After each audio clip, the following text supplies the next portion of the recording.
28শে ফেব্রুয়ারি চূড়ান্ত ভোটার তালিকা প্রকাশ হবে। এখনো পর্যন্ত এমনই খবর পাওয়া যাচ্ছে।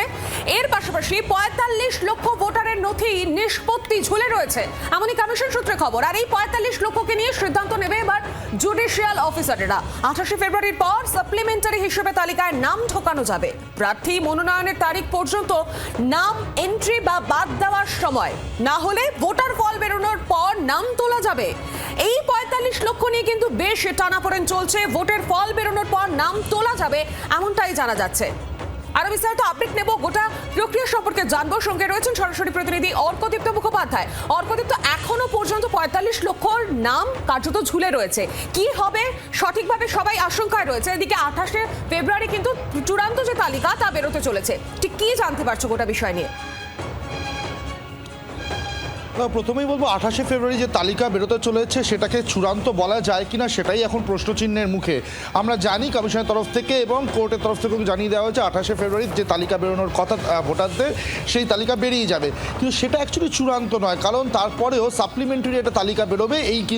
এটা কিন্তু বলা রয়েছে সাপ্লিমেন্টারি তালিকায় কারা থাকবেন, যাদের ভাগ্য নির্ধারণ করবেন এই জুডিশিয়াল অফিসাররা।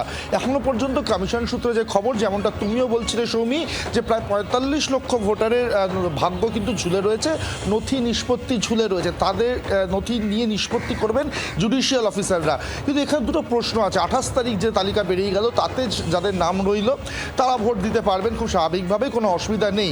এবার যাদের নাম রইল না, যাদের নথি নিষ্পত্তি হলো না, তাদের নথি নিষ্পত্তি করতে এই জুডিশিয়াল অফিসাররা কত দিন সময় নেবেন সেটাই এখন সবথেকে বড় প্রশ্ন।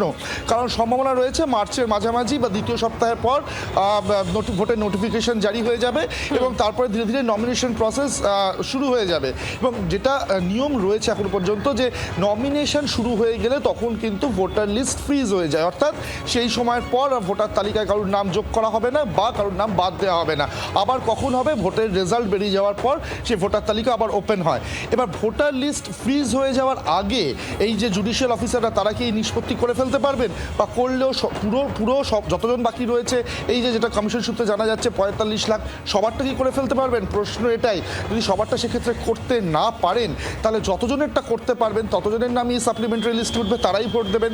বাকি যাদের নিষ্পত্তি হবে না তারা কিন্তু ভোটাধিকার পাবেন না, তাদের কিন্তু ভোটের ফল বেরোনোর পর পর্যন্ত অপেক্ষা করতে হবে।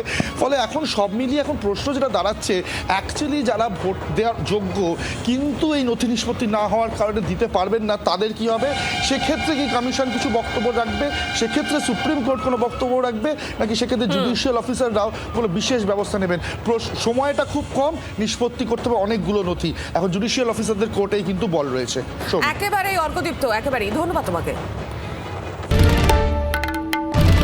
বাংলার আওয়াজ, বাঙালির আবেগ, জি 24 ঘন্টা।